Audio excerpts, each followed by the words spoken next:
లంకాదానం ఎట్లయితే అట్లా చరిత్ర ఉంది. బజరంగ్ దళ్‌ని రెచ్చగొట్టండి, రెచ్చగొట్టకండి. మాకు ఈ దేశం మాది. ఈ భాగ్యనగరం మాది. మా భాగ్యనగరం లా అండ్ ఆర్డర్ బాగుండాలని చెప్పి మేము ఎప్పుడు కోరుకుంటాము. మేము అనుకుంటే ఆ స్పాట్ లేకపోతుంటిమి, ఆ కొడుకు ఛాలెంజ్ చేస్తుంటిమి.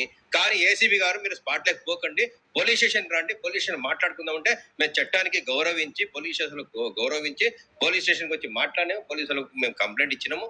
అన్ని చేసినాం కాబట్టి ఒకవేళ వాళ్ళకి గినక మీరు రంజాన్ చేసుకుంటాం, అదేదో నమాజ్ చేసుకుంటాము, అది ఇది చేసాం వాళ్ళ యాక్టివ్ మీరు పర్మిషన్ ఇచ్చిరనుకోండి, ఇది చాలా పెద్ద ఇదైతే మళ్ళా మేము మాటల్లో చెప్పలేం. ఇంకోటి నాగేందర్ ఒక మాట చెప్తున్నా, నాగేందర్ చాలా మంది చాలా రకాల ఇబ్బందులు ఉంటాయి, కరువు ఉంటాయి.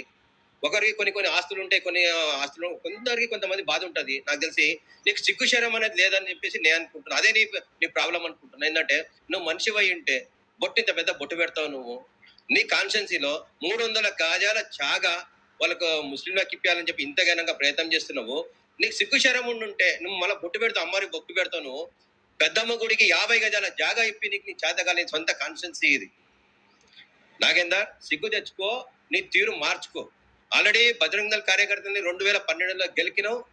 ఏమైందనేది నీకు 2014 ఎలక్షన్ లో మీకు తెలిసింది ఏమైందనేది. మళ్ళా గెలికిందనేది దారం నాగేందర్ బాగుండదు. అంతేకాకుండా ఇంకో దాంట్లో మాకు పార్టీలకు అతీతంగా మేము పనిచేస్తాము. వాస్తవానికి కొందరు నాయకుల్ని మేము అడగాలని ఇంకొక నాయకుడు ఉన్నాడు, మా